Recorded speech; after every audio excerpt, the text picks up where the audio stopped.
I'm Bertus Basson and we're going to cook amazing peri-peri chicken. I've got some mates arriving shortly and we're going to cook the most perfect chicken ever. Now, there's some rules with peri-peri chicken obviously, and my favorite bits are crispy skin, moist flesh, and you must cook it on the bone. So I choose to spatchcock a whole bird.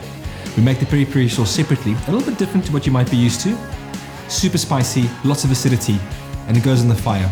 It must be licked by flame and kissed by smoke. Remember when you set your table for Braai, it's super simple. Knife and a fork.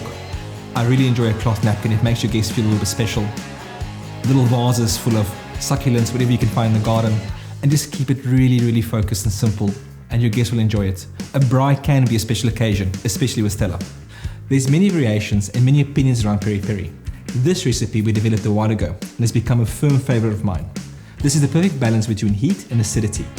So let's put this epic peri-peri sauce together. So, lots of fresh lemon juice, fresh only, no bottle stuff. Lemon zest, a couple of bay leaves. I use a bit of sugar, and the sugar helps the caramelization on the skin.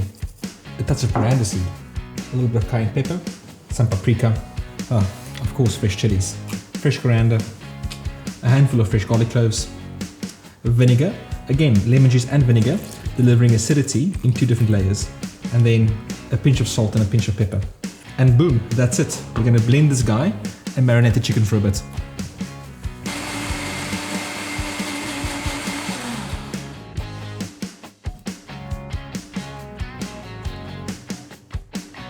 This guy's marinated perfectly, and off to the fire we go.